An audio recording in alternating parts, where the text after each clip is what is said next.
Okay. I'm Doug Coil, DJCoil Rugby, with Paul Sheehy, the owner of Old Glory DC Rugby. Paul, tell us a little bit about your background with rugby and what interested you about getting involved in building a professional rugby franchise. Thank you, and I'm one of the owners. Chris Dunleavy is the chairman of our organization. Rugby has been fantastic for me personally. It's changed my life. I started playing at Fairfield University in Connecticut and picked up a rugby ball my freshman year and loved the game ever since. I didn't think that 10 years after that date I'd be playing the All Blacks against the All Blacks in the 1991 World Cup, and just had a tremendous experience. I met my wife through rugby, and I got my first job through rugby. I had to take a little time off, and then I have 3 boys, one of whom's here today, and they all play at Gonzaga High School, where I started coaching. They have a very good program there. 200 boys out of 1,000 students. They have 200 boys that play rugby. So I helped coach there, and then I also started a sevens team, D&V United, and you know, the game's just been great to me. And I was thinking of a way. I'm a car dealer. We've been in business 55 years in the Mid-Atlantic area, and I found that rugby. First off, they bought a lot of cars from me, so that was helpful. But also, we supported the community and a lot of the rugby teams in that community. And last year, during the Wales-South Africa match, as MLR was developing, Chris and I met, and I'd looked into Pro 14 potentially coming to the United States. That didn't work out. They went to South Africa, and I decided it didn't make sense. But I was really pleased with what we had done in the DC area. And then MLR came along, and we decided to build on that. So obviously we're here today at our second combine. I think we've got 40 attendees right now, and we're looking for talent. We've got games starting in May. We're going to be playing professional international teams, so it'll be a serious challenge and a pretty high step up from the rugby everyone's used to playing. But we think that's going to be real important, and that ultimately our goal is to lift the standard within the Mid-Atlantic, because our market is the Mid-Atlantic area, to lift that standard ultimately to support the national team also. I know you're playing the New England Free Jacks in June 15th, I believe it is? Yes. 16th, Sunday, 16th, I think. Yeah. But you mentioned you're going to be playing some other teams. About how many teams are you going to be playing in this exhibition season? So we'll play 5 games. We have not announced the schedule yet, but they'll be, and it will start in mid-May in a venue in Washington, D.C. that we're going to make sure it's, you know, fits the rugby standards, the pitch, and start selling tickets in the next couple weeks and get everyone excited. I think we've got 1,600 reservations for our season tickets already in the DC area. We've got some great sponsors that we've already signed up, so commercially we're moving along. So you started to look at Pro 14, changed your focus to Major League Rugby. Can you walk us through some of the challenges in developing a professional team? Sure. There's right now, Chris is the chairman. I'm one of the owners, and then we have 2 full-time employees that have been contracted out. So we're a startup, and it's the first time that a professional team's been put together in the Mid-Atlantic. So with all the challenges that you have as a startup, and of course I have a regular job too.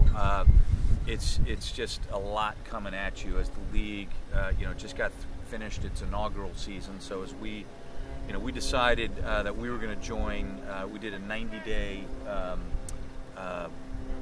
look into the league back in May, and then we officially became part of the league in August at a board meeting.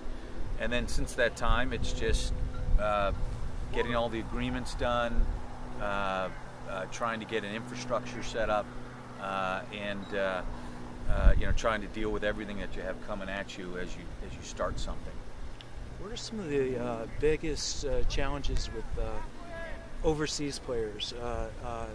I see players contracted, and then they never arrive because of visa issues. Is there something that teams need to do in advance when they're looking to sign an overseas player? The visa process, in fact, I know has caused a lot of problems for different teams. We're just getting involved in that.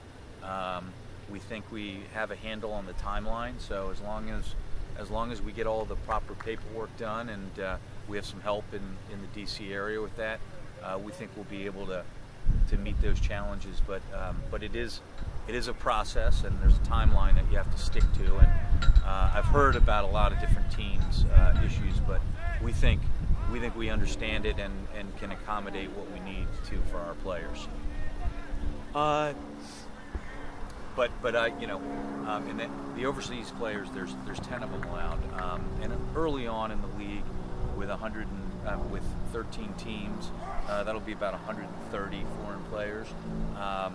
The balance will be American players, and our goal is to try and find as many players organically within our system that have grown up, whether they played for a local club, hopefully some of these young men out here, or started playing touch in the DC area.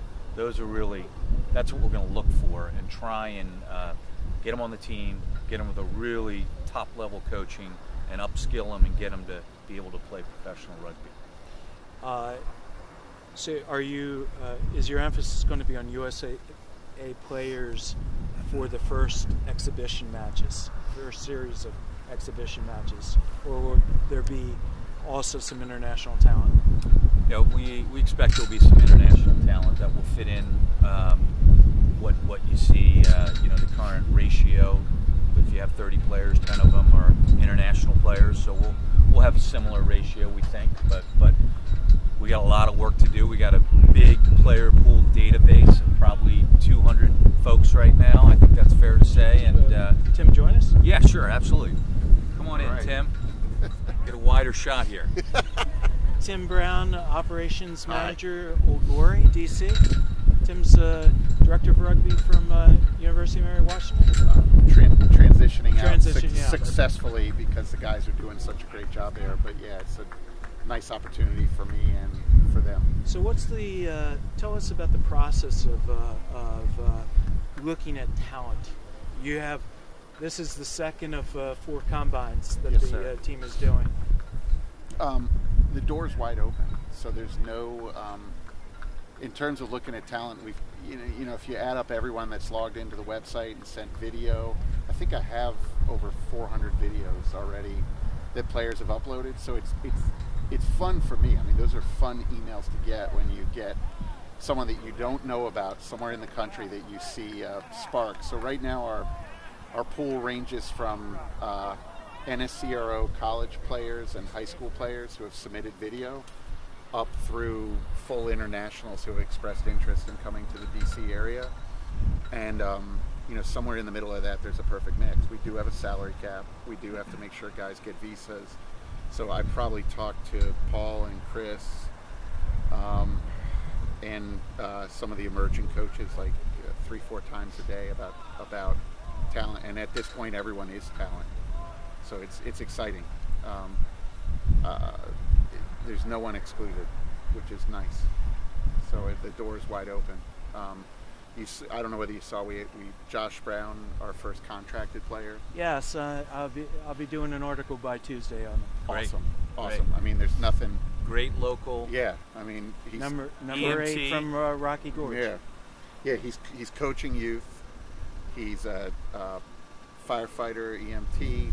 He's a local grad. He's a local high school football legend of sorts, and hard to top It's that kind of story. the personification of what we'd like an Old Glory player to be, and he fits that mold perfectly. Do you have a value profile that you're looking for in a player? You get a talented player, but does he work well in the community? Sure. What type of player are you looking for? I think, yeah, we're looking obviously to establish a really good culture, and when you think of Old Glory, and you think of endurance, the enduring image of Old Glory, teamwork, the way all the colors kind of work together. It's going to require a lot of hard work and then also resiliency. So I think those are some of the traits we're looking in some of our players, and obviously building a team from the ground up, you're going to have to really build a cohesive unit, and obviously they'll go through some adversity. We're going to be an expansion team, and I think that allows us to really create some strong bonds there. So, but we do want people that fit culturally. I've heard a lot about the 3 C's that you got to get right with a professional team: your community, your culture, and your coaching. And I think Josh certainly fits into what we're looking for. He's sort of the prototype of what we'd like to see in an Old Glory player. We're also working really hard to support. We don't want to take away anything the local men's clubs have done, and Paul and I both come from that environment and want to support the local men's teams. So a lot of the guys we've been bringing in for interviews, it also involves meeting the local men's D1 clubs. I think we'd be naive to think that we get every single person we bring in is going to be a fit, so we want them to fit in the community as well. And DC is ready for this. We have super D1 men's clubs. As you know, I read your articles in the area, so we've brought them in on almost a consulting basis and trying to accentuate what they do rather than take away from it. So they have to work in the community. Is there anything else you'd like the rugby community to know about Old Glory? Just how excited we are to be a part of this league, and understanding that it's going to be a lot of hard work. It's going to take. We're all going to be rowing in the same direction, we're just ecstatic with the progress that we've made. But come on out. What we'd like them to know is, make sure they like our Twitter, like us on Twitter and Facebook Instagram, and come to some games. And we intend to make it a great fan experience where, so much today, a lot of what you see in sports is not within reach for a family, and we want to make this a nice family environment, and also see some great rugby, and really, let everyone see what the capabilities are of the American rugby player is what we're looking to show. Well, thank you for spending time with us. Great, thank you. Okay. Appreciate it. Thank you. Thanks a lot. Take care. Take care.